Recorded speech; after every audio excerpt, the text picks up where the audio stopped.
दृष्टि से तृप्त हुआ जग सारा। बाबा तेरी स्नेह भरी दृष्टि से तृप्त हुआ जग सारा। अधरों पे जैसे हमारे छलकाए अमृत धारा। बाबा तेरी स्नेह भरी दृष्टि से तृप्त हुआ जग सारा। बाबा तेरी स्नेह भरी दृष्टि से तृप्त हुआ जग सारा।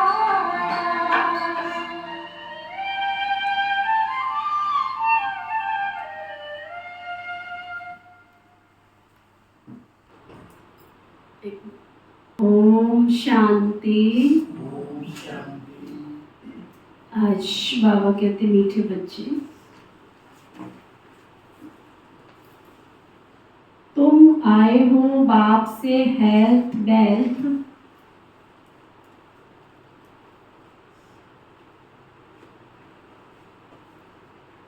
हैप्पीनेस का वर्षा लेने।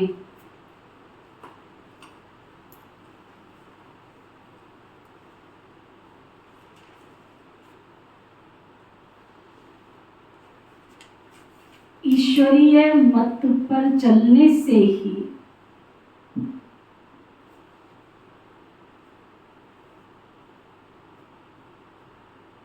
बाप का वर्षा मिलता है।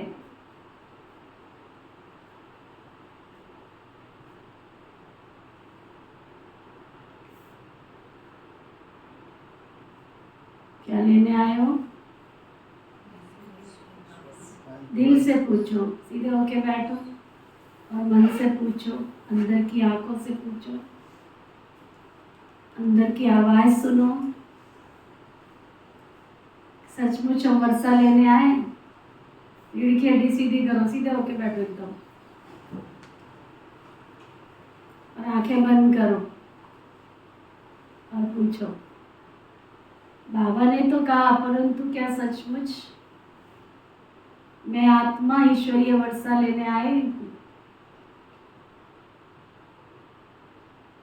3 वर्षे बाबा ने दिए हेल्थ, तो अपनी आत्मा से पूछो, जब से मैं बाबा की बच्ची बनी तब से मैंने रोगों पर विजय प्राप्त की या रोगी बनती जा रही हूँ? कर्म भोग तो आएंगे, परंतु उन कर्म भोग को हंसी हंसी खुशी खुशी चुप्पू करते हुए क्या मैं अच्छी हेल्थ प्राप्त कर रही हूँ? अगर कर रही हूँ तो समझो बाबा से डिवाइन लाइट मिल रही है, क्योंकि डॉक्टर्स भी लेजर थेरेपी से अंदर की बीमारी निकालते हैं। तो मेरे को शिव बाबा की किरणें तन और मन दोनों रोगों के कीटाणुओं को नष्ट कर मुझे हेल्थ दे रही है। चेक करो, मिल रही है। Number 2, wealth. जब से मैं बाबा की बच्ची बनी मेरे पास खुशी, शक्ति, शांति, आनंद, प्यार का खजाना बढ़ा है या कम हुआ है? पहले मैं डिप्रेशन में आती थी, अब मैं टेंशन फ्री हूँ। पहले मैं गम और चिंताओं में डूबी रहती थी, लेकिन जब से बाबा की बच्ची बनी तो खुशियों में डांस करती रहती हूँ। Wealth, happiness. मुझे तन का, मन का, धन का सब संपूर्ण स्वास्थ्य प्राप्त हुआ। मेरे घर के चारों ओर, मेरे इर्द गिर्द, मेरे घर परिवार संबंधी सबको खुशी मिली, क्योंकि घर में अगर एक भी दुखी होगा तो मैं कहाँ से सुखी रह सकती हूँ? तो मेरी कृपा दृष्टि, मेरी डिवाइन लाइट की किरणें मेरे चारों ओर तो फैल रही है, परंतु मेरे से निकलकर मेरे घर के संपूर्ण सदस्यों पर, घर के चारों ओर, गली मोहल्ले पड़ोस समाज, संसार, चारों तरफ मेरे से वो किरणें निकल रही हैं या मैं केवल कमा रही हूँ और खा रही हूँ? चेक करो।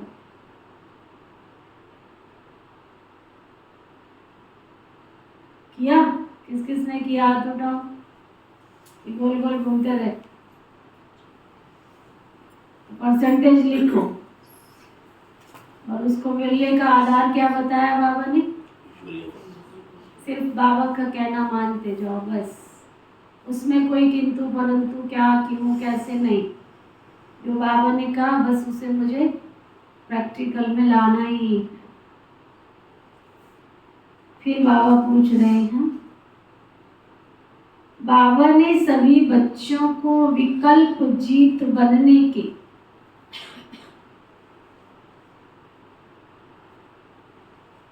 युक्ति कौन सी बताई है?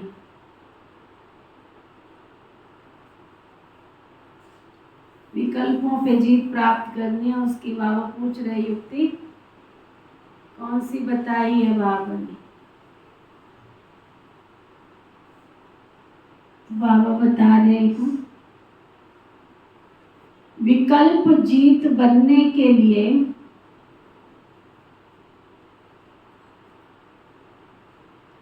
अपने को आत्मा समझ भाई भाई की दृष्टि से देखो।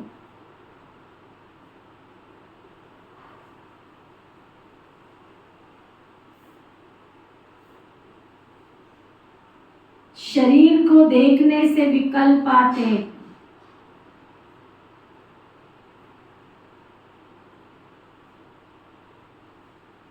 इसलिए प्रकृति में आत्मा को देखो।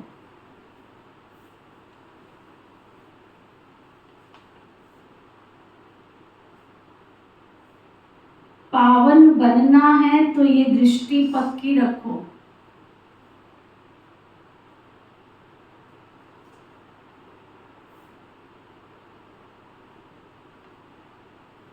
निरंतर पतित पावन बाबा को याद करो।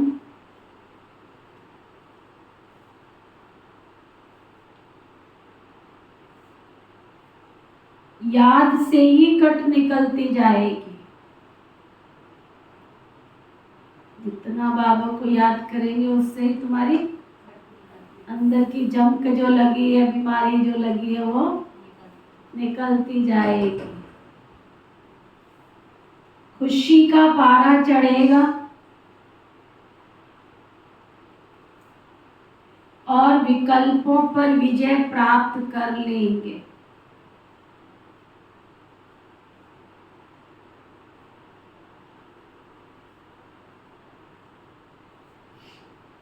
कितनी बातें पक्की कराई बाबा ने निसंकल्प बनने की, विकल्पों से मुक्त होने की। नंबर 1, अपने को आत्मा समझ भाई भाई की दृष्टि से देखो। दूसरा, पावन बनना है तो ये दृष्टि पक्की करनी ही पड़ेगी और इसके बिना अंदर की जो खाद है वो निकल नहीं सकेगी। और जब तक गंदगी साफ नहीं है तो खुशी कहाँ से आएगी? खुशी नहीं आ सकेगी। तो इसलिए आत्मिक दृष्टि को पक्का करना। ओम शांति। शिव भगवान वाच अपने सालिग्रामों के प्रति। शिव भगवान वाच है तो जरूर शरीर भी होगा, तभी तो वाच होगा ना। बोलने के लिए मुख भी जरूर चाहिए, तो सुनने वालों को कान भी जरूर चाहिए। बोलने के लिए मुख चाहिए तो सुनने वालों को सुनने के लिए कान भी चाहिए। आत्मा को कान मुख चाहिए ना। अभी तुम बच्चों को ईश्वरीय मत मिल रही है, जिसको राम मत कहा जाता है, राम की मत कहा जाता है। दूसरे फिर है रावण की मत पर ईश्वरीय मत और आसुरी मत। ईश्वरीय मत आधा कल्प चलती है। बाप ईश्वरीय मत देकर तुमको देवता बना देते, बाबा तुमको ईश्वरीय मत देकर देवता बना देते हैं।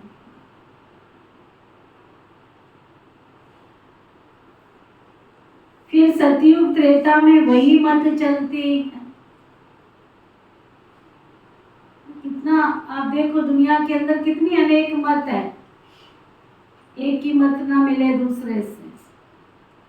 और बाबा के ऑल ओवर वर्ल्ड के सेवा केंद्र देखकर आ जाओ, वही सफेद ड्रेस सबकी मिलेगी, कोई मनमत नहीं है।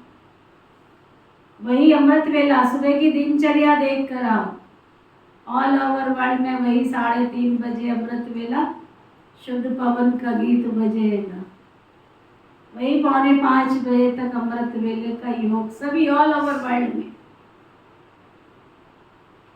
कितनी गहरी धारणा है, आप ये देखो संसार की।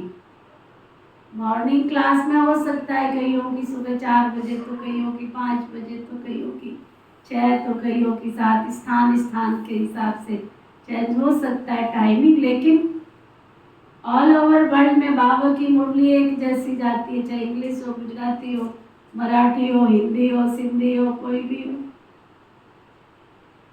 अन्न शुद्धि की धारणा ऐसे नहीं है कि विदेशियों को कुछ और सिखाया है तो इंडियंस को और कुछ सिखाया तो साउथ वालों को कुछ और सिखाया।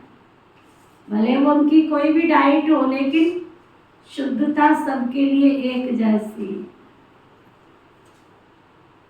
धर्म माना धारणा, धर्म माना शक्ति। रिलीजन इज माइट कहते हैं, धर्म एक शक्ति है, धर्म माना धारणा। तो ऑल ओवर वर्ल्ड के अंदर चले जाओ, भाई बहन अपनी मन मत से कोई धारणा बनाते अलग बात है, लेकिन ईश्वरीय लॉ के अनुसार तो अशुद्ध भोजन आत्मा को देना ही नहीं। ऑल ओवर वर्ल्ड में चले जाओ, सभी सेवा केंद्रों पर वही शुद्ध भोजन मिलेगा आपको खाने के लिए। चाहे देश में जाओ, चाहे विदेश में जाओ, चाहे हिंदुस्तान जाओ, पाकिस्तान जाओ, चाहे तुम अमेरिका जाओ, लंदन जाओ, अफ्रीका जाओ, वहाँ की कल्चर के हिसाब से भोजन कुछ भी हो सकता है, बट उस भोजन में शुद्धिकरण जो बाबा ने सिखाया वो पूरा शुद्धिकरण होगा। तो क्या कहेंगे? एक मत। सतयुग में क्या होगा? एक राज्य, एक भाषा। बाबा की मुरली, जब तक बाबा संसार में थे, पिता श्री ब्रह्मा बाबा थे या फिर गुलजार दादी के द्वारा बाबा ने मुरली चलाई, कौन सी भाषा में? हिंदी। बाबा सिंधी होते हुए भी बाबा ने मुरली किस भाषा में चलाई? हिंदी। मुरली ऑल ओवर वर्ल्ड में किस भाषा में जाती है? हिंदी। तो सतयुग में क्या होगा? एक भाषा, एक राज्य, फिर दूसरा एक भाषा, और फिर एक मत। कोई अपनी मत नहीं चलाएगा। अगर विश्व के महाराजन ने ऑर्डर निकाला है, उस ऑर्डर के प्रमाण ही सबको चलना है, अपनी मनमत नहीं होगी। एक कुल होगा, वहाँ पर गुप्ता, वर्मा, शर्मा, क्षत्रिय, पंजाबी, सिख ये सब नहीं होंगे। एक कुल होगा, एक ही खानदान होगा, एक ही, है ना। और एक ही धर्म होगा, आदि सनातन देवी देवता धर्म। और क्या होगा? और क्या होगा? धर्म और राज्य सत्ता दोनों एक के हाथ में होगी। या नहीं होगा कि धर्म गुरु कुछ और कह रहे हैं तो राज्य गुरु कुछ और कह रहे हैं। देखा ना पिछले दिनों में जब श्री राम जी की प्राण प्रतिष्ठा करने लगे थे तो धर्म वाले भी अलग अलग मत वाले हो गए थे। उनको ऐसे नहीं करना चाहिए, उसको वैसे नहीं करना चाहिए। लेकिन सतयुग में क्या होगा? एक धर्म होगा, और एक धर्म के साथ में राज्य सत्ता और धर्म सत्ता दोनों एक के हाथ में होगी। तो ऐसी दुनिया में बाबा हमको लेकर जा रहे हैं। तो बाबा ने आज पक्का कराया कि बाप ईश्वरीय मत देकर तुमको देवता बना देते हैं, फिर सतयुग त्रेता में वही मत चलती है। वहाँ जन्म भी बहुत थोड़े हैं, क्योंकि योगी लोग होते हैं, ना, जन्म बहुत थोड़े होते हैं, 150 वर्ष तक की आयु रहती है। और देखो अभी भी कई बार वीडियो मैसेज आते रहते हैं, कई ऐसे गांव कलयुग में भी हैं जहाँ पर लोग 150 वर्ष तक जीवन यापन करते हैं और पूरे गांव के अंदर लहसुन प्याज पान बीड़ी तंबाकू सिगरेट का सेवन नहीं होता है। ऐसे से गांव अभी भी कलयुग में है जहाँ शुद्धिकरण है पूरा। पौने 200 साल की उम्र है ये। हाँ, पौने 200 साल है ना। और भोजन देखो उनका, पूछो उनसे, भोजन पूरा शुद्ध है, फ्रूट खाते हैं। फ्रूट खाते। तो सतयुग में, कलयुग के अंत में ड्राई फ्रूट और फ्रूट खाते हैं। तो आप सोचो सतयुग में तो बेशुमार होगा, वहाँ पर कोई किलो के भाव से खरीद के नहीं लाना पड़ेगा, है ना। एक वृक्ष किसी के यहाँ फलीभूत हो जाए तो दुनिया खा लेती है, समझ में आया। तो बाबा कहते वहाँ जन्म भी थोड़े हैं क्योंकि योगी लोग हैं, और द्वापर कलयुग में है रावण मत। यहाँ जन्म भी बहुत है क्योंकि भोगी लोग हैं ना, इतनी भोग वासनाएं हैं, इतना खाना पी, सारा दिन पता नहीं क्या क्या खाते रहते हैं।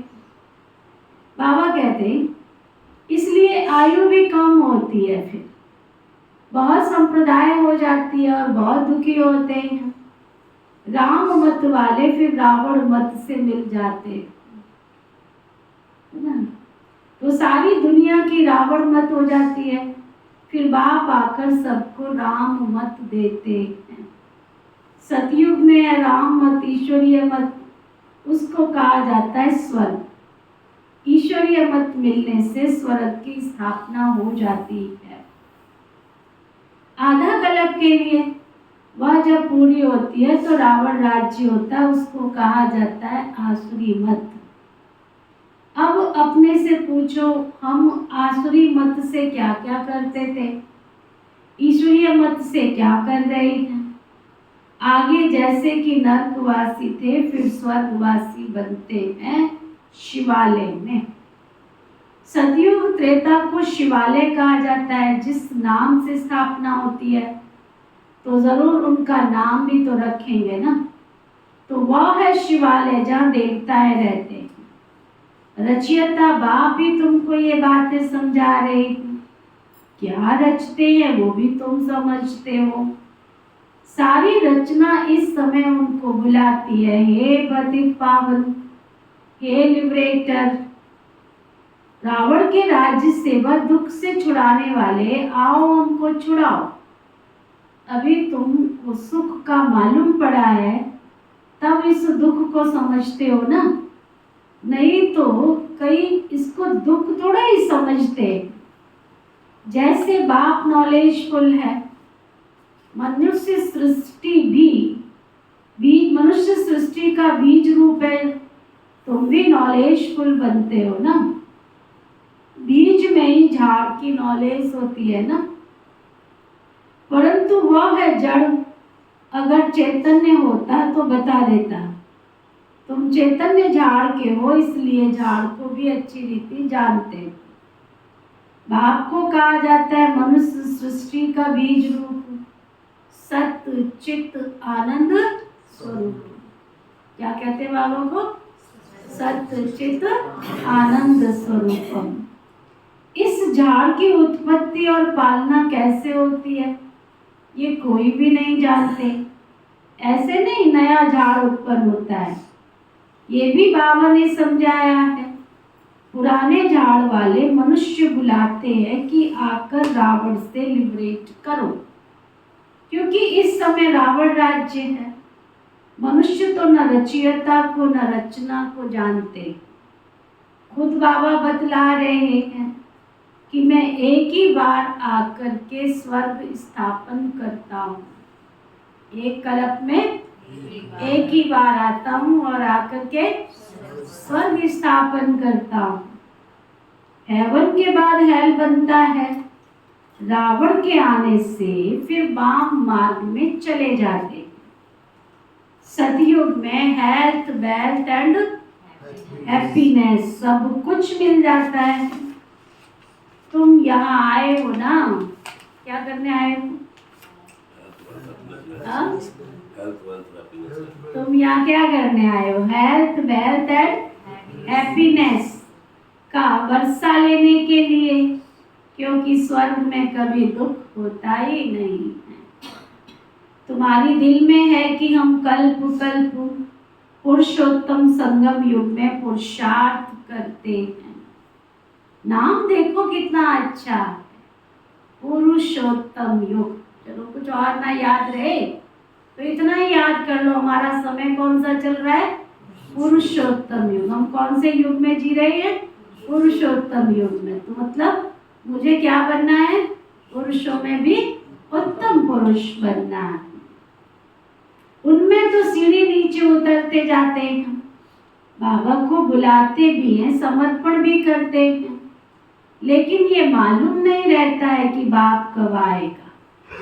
पुकारते तो हैं, ओ गॉड फादर लिबरेट करो, गाइड बनो।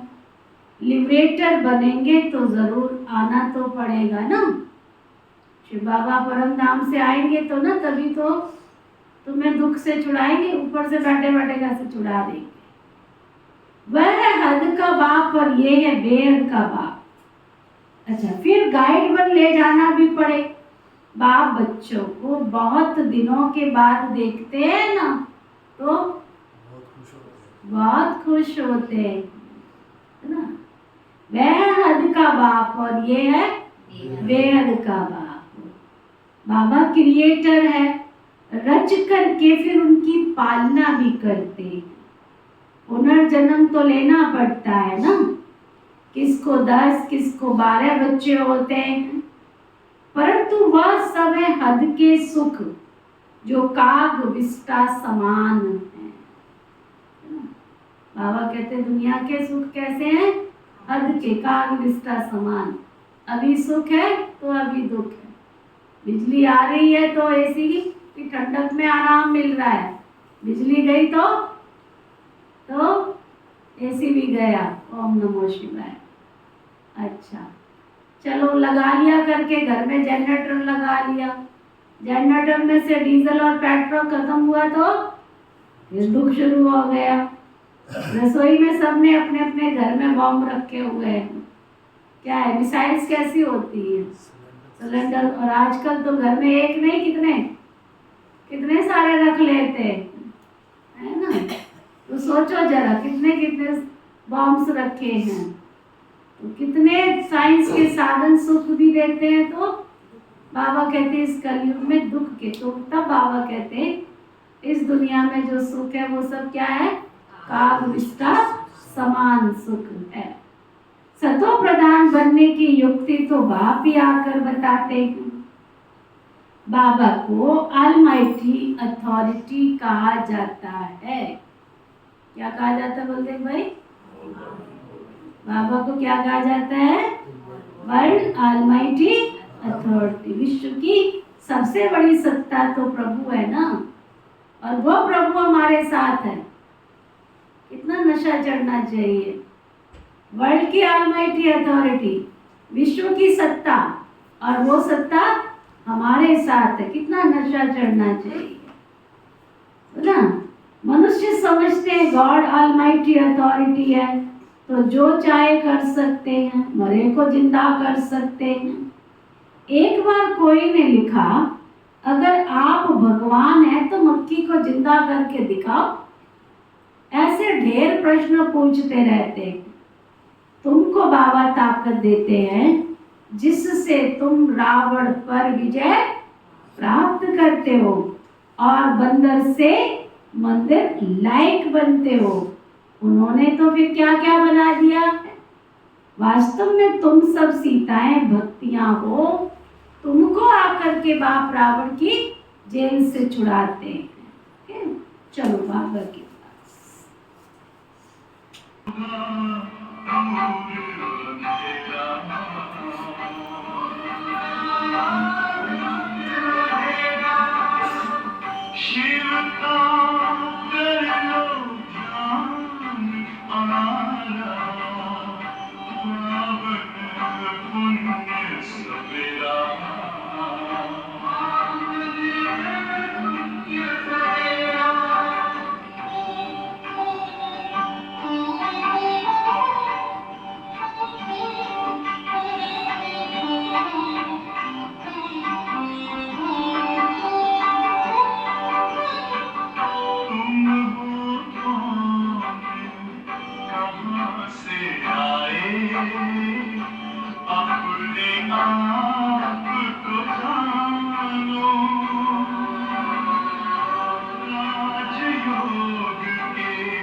तेरा प्यार मिला, पिछले जन्म के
थे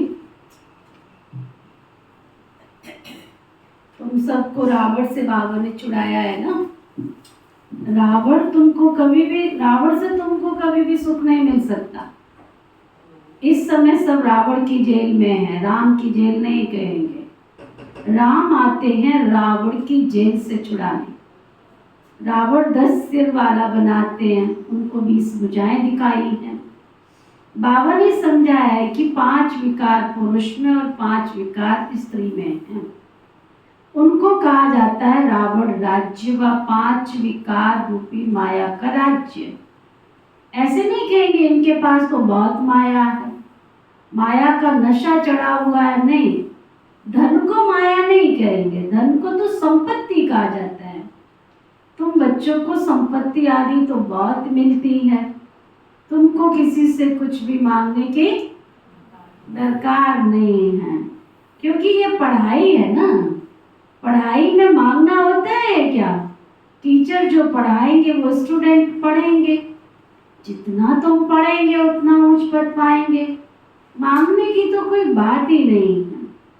इसमें सिर्फ पवित्रता भी चाहिए। एक अक्षर की भी वैल्यू देखो कितनी है।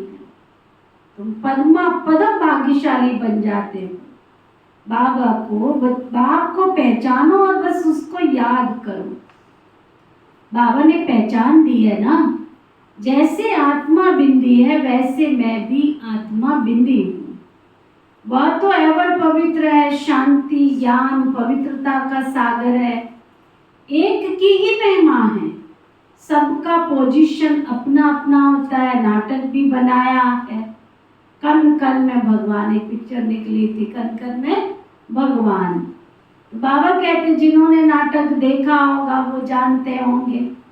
जो महावीर बच्चे हैं उनको तो बाबा कहते हैं तुम भल कहीं पर भी चले जाओ, सिर्फ तुम्हें साक्षी होकर देखना है। अभी तुम बच्चे राम राज्य स्थापन कर रावण राज्य को खलास कर देते हो। ये है बेहद की बात। वह कहानियां तो हद की बना दी हैं। तुम हो शिव शक्ति सेना। शिव ऑलमाइटी है ना, शिव की शक्ति लेने वाले, शिव की सेना तुम हो। उन्होंने फिर शिव सेना नाम रख दिया है। अब तुम्हारा नाम क्या रखें? तुम्हारा नाम है क्या? अब क्या रखें तुम्हारा नाम? तुम्हारे नाम सारी दुनिया ने ले लिए। शिव शक्ति सेना रखा तो उन्होंने शिव शक्ति सेना कर दिया, शिव सेना नाम रख लिया। तो अब तुम्हारा क्या रखें? कुछ है तुम्हारा नाम की नहीं है? क्या है? बाबा कहते प्रजापिता ब्रह्मा कुमार और कुमारियां। शिव की तो सभी संतान हैं, सारी दुनिया की आत्माएं उनकी संतान हैं। शिव से तुमको शक्ति मिलती है। शिव बाबा तुमको ज्ञान सिखाते हैं जिससे तुमको इतनी शक्ति मिलती है जो आधा कल्प तुम सारे विश्व पर राज्य करते हो। तुम्हारी ये है योग बल की शक्ति और उन्हों की है बाहुबल की। भारत का प्राचीन राजयोग गाया हुआ है, चाहते भी हैं भारत का प्राचीन योग सीखे जिससे पैराडाइज स्थापन हुआ था। कहते भी हैं क्राइस्ट से इतने वर्ष पहले पैराडाइज था, वो कैसे बना? कैसे बना? सतयुग कैसे बना? क्या सुना तुम लोगों ने? मुरली सुन रहे हो? किसी का जवाब है? कोई बाबा प्रश्न पूछता है, स्टूडेंट बन के बैठते हो? जो कहते हैं स्टूडेंट बन के बैठते हो हाथ उठाओ। प्रश्न का उत्तर एक भी नहीं देते हो। स्टूडेंट बन के बैठते हो तो उत्तर भी तो साथ साथ हो ना। बाबा कहते हैं क्राइस्ट से पहले ये भारत पैराडाइज था। किसने बनाया? कैसे बना? शिव बाबा ने बनाया। कैसे बनाया? ब्रह्मा के तन से बनाया। ब्रह्मा ने क्या सिखाया? इतना घूमना पड़ा तुमको तो सीधे बोलो राजयोग के अभ्यास से राजा ही पद प्राप्त करते हैं। तो वो प्रवृत्ति मार्ग वाले सन्यासी वो घर बार छोड़ जंगल में चले जाते हैं। ड्रामा अनुसार हर एक को पार्ट मिला हुआ है। इतनी छोटी सी बिंदी में कितना पार्ट है, इनको कुदरती तो कहेंगे ना। इतनी छोटी सी बिंदी देखो ना, दिखती भी नहीं और कितना बड़ा पार्ट भरा हुआ है। बाप तो एवर सर्वशक्तिवान गोल्डन एजेड है। अभी तुम उनसे शक्ति लेते हो, ये भी ड्रामा बना हुआ है। ऐसे नहीं कि हजारों सूर्यों में तेजों में है। वह तो जिसका भाव बैठता है तो उस भावना से देखते हैं। आंखें लाल लाल हो जाती है, बस हम सहन नहीं कर सकते। बाबा कहते वो सब भक्ति मार्ग के संस्कार हैं। ये तो नॉलेज है, इसमें पढ़ना है। बाप टीचर है, वो पढ़ा रहे हैं। हमको कहते हैं तुमको तमो प्रधान से सतो प्रधान बनना है। बाबा ने समझाया है, hear no evil, see no evil. मनुष्यों को तो कुछ भी पता ही नहीं है कि ये किसने कहा। पहले बंदर का चित्र बनाते थे, अभी तो मनुष्यों का बनाते रहते हैं। बाबा ने भी नन्ही बच्ची का बनाया था।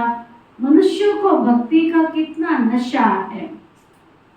भक्ति का राज्य है ना, अभी होता है ज्ञान का राज्य। फर्क तो हो जाता है। बच्चे जानते हैं बरोबर ज्ञान से बहुत सुख होता है, फिर भक्ति से सीढ़ी नीचे उतरते हैं। हम पहले सतयुग जाते हैं, फिर जू मिसल नीचे उतरते आते हैं। 1250 वर्ष में 2 कला कम हो जाती है। चंद्रमा का मिसाल देते हैं ना, चंद्रमा को ग्रहण लगता है, कलाएं कम होने लगती हैं, फिर धीरे धीरे कलाएं बढ़ती जाती है, 16 कला हो जाती है। बाबा कहते वो सब अल्पकाल की बात है, ये तो बेहद की बात है। इस समय सभी पर ग्रहण लगा हुआ, किसका? राहु का ग्रहण लगा हुआ है।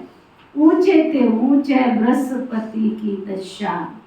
तो आप लोगों के ऊपर राहु का ग्रहण लगा हुआ है, तो क्या लगा हुआ है? बृहस्पति की दशा। किसके ऊपर लगी है बृहस्पति की दशा? लगी हुई है। जिस दिन क्लास नहीं करते हो ना, अमृत वेला नहीं करते हो ना, उस समय समझ लिया करो राहु की दशा लग गई है। तो ना, जिस समय कोई नियम तोड़ते हो, मर्यादा तोड़ते हो, क्योंकि सब उल्टे पुल्टे काम कौन कराता है ना? राहु ही कराता है ना। घर में दुनिया में भी क्या कहते हैं, सब कुछ ठीक नहीं चल रहा होता है तो क्या कहते हैं, इनके घर में राहु की दशा लग गई है, अभी कोई आमदनी नहीं हो रही है, कारोबार नहीं चल रहा है, सब कुछ और क्या हो गया है, सब कुछ रुक गया है, तो कहेंगे राहु की दशा। ऐसे ही जब बाबा के बच्चे बने हो और ज्ञान नहीं कर रहे हो, योग नहीं कर रहे हो, क्लासों की छुट्टी लगा रहे हो, अमृत वेला नहीं कर रहे हो, सुख शांति का अनुभव नहीं कर रहे हो, तो उस समय समझ लिया करो कि अब मेरे ऊपर भी क्या हो गया तो ना चेक कर लिया करो। फिर बाबा कहते हैं झाड़ फूक कराने के लिए आ जाया करो कि झाड़ो, तो ना बाबा मुरली में सब झाड़ पोंछ कर देता है, हमारा रोज झाड़ा लगाता है। तुम इसी भावना से आ जाओ, है ना। वहाँ दुनिया में कोई कहे फलाना वो गुरु है ना, झाड़ा लगाता है, बीमारी ठीक कर देता है, तो भी 25 किलोमीटर, 50 किलोमीटर, 100 किलोमीटर, क्या 1000 किलोमीटर भी चले जाएंगे, है ना। यहाँ बाबा कहता है मैं तुम्हें रोज झाड़ा लगाता हूँ। ये बोली क्या है, ये झाड़ा लगाती है, हमारा सब अंदर के रोग शोक सब निकाल देती है, खुशियों से भरपूर कर देती है। तो बाबा कहते नीचे में नीचे है राहु की दशा, एकदम देवाला निकाल देते हैं। बृहस्पति की दशा से हम चढ़ते हैं, जो बेहद के बाप को जानते नहीं हैं। अब राहु की दशा तो सबके ऊपर बरोबर है, ये भी केवल तुम जानते हो और कोई नहीं जानते।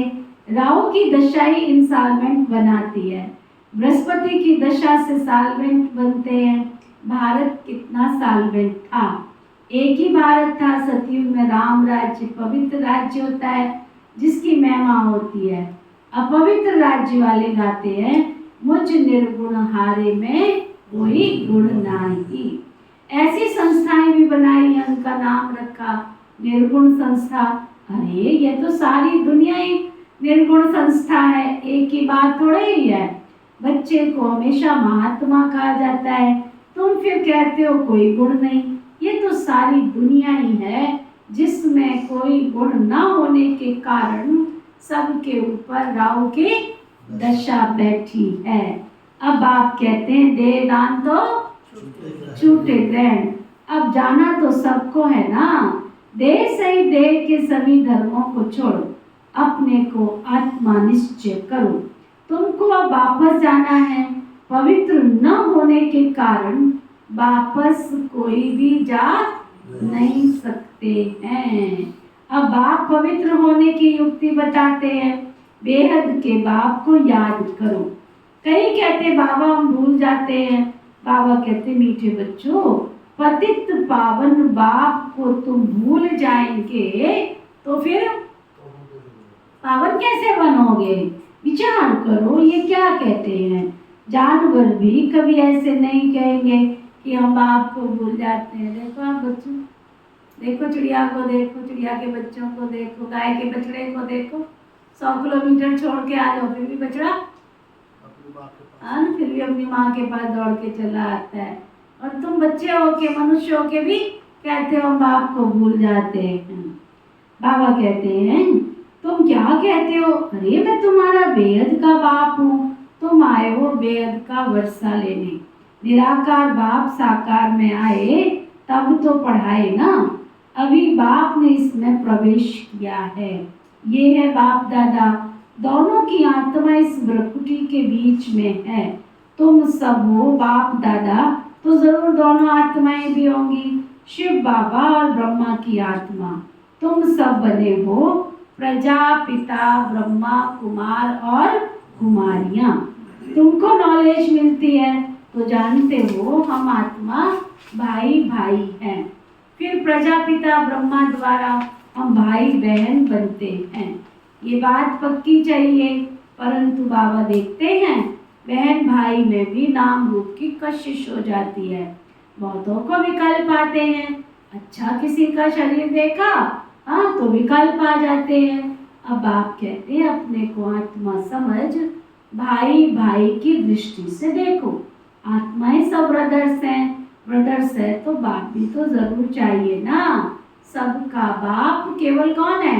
एक बेहद का बाप है। जितना याद करेंगे ना, सभी बाप को याद करते हैं। अभी बाप कहते हैं सतो प्रधान बनना है तो सहजा। सुबह अमृत वेला करते हो? कितने बजे उठते हो? ना बाबा कहते हैं सतो प्रधान बनना है तो क्या रमन? अमृत वेला। सतो प्रधान बनना है तो शिव बाबा को याद करना पड़े। जितना याद करेंगे उतना कट निकलती जाएगी, खुशी का पारा चढ़ेगा और बहुत बाबा की कशिश होगी। नंबरवार पुरुषार्थ अनुसार। अच्छा मीठे मीठे सिकिलदे बच्चों प्रति माता पिता बाप दादा का याद प्यार और गुड मॉर्निंग।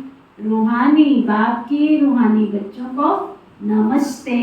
हम सब रूहानी बच्चों की रूहानी बाप दादा को सिखवा प्रेम से नमस्ते नमस्ते नमस्ते जी। धारणा के लिए मुख्य साथ। पढ़ाई पर पूरा पूरा ध्यान देकर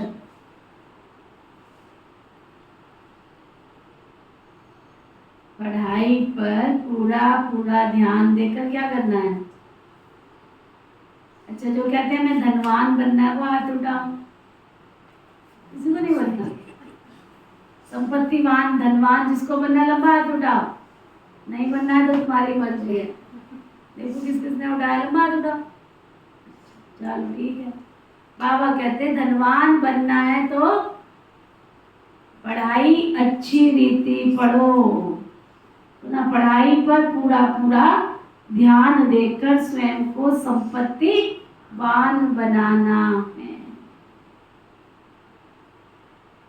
कुछ भी मांगना नहीं है।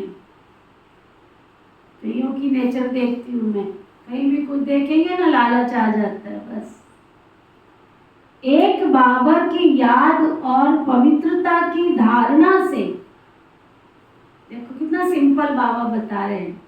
अगर तुम्हें पद्मा पदमपति बनना है तो एक बाबा की याद और पवित्रता की धारणा से पद्मा पदमपति बनना है।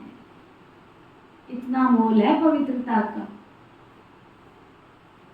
राहु के ग्रहण से मुक्त होने के लिए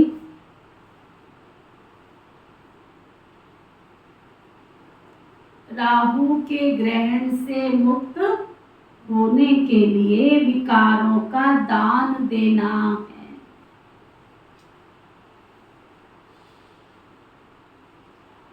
Hear no evil, see no evil, talk no evil, think no evil। न सोचो, न बोलो, न देखो, न करो। जिन बातों से सीढ़ी नीचे उतरे थे, निर्गुण बने थे,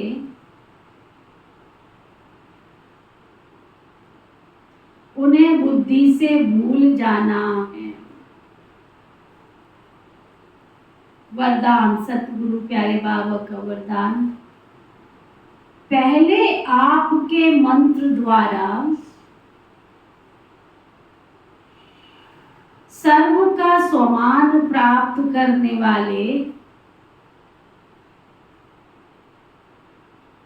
निर्माण सो महान भव।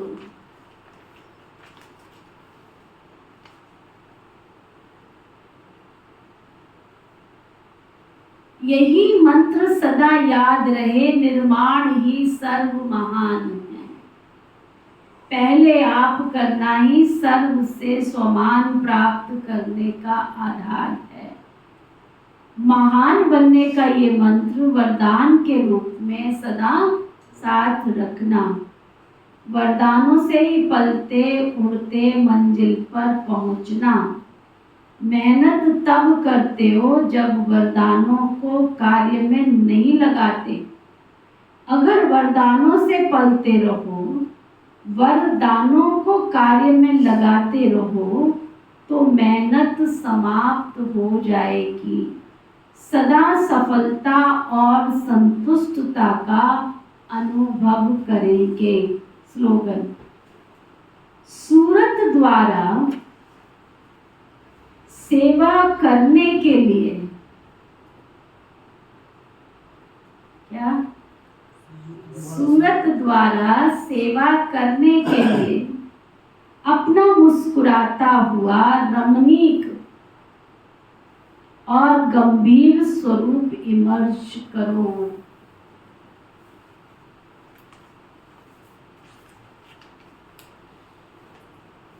आज का व्यक्ति इशारा।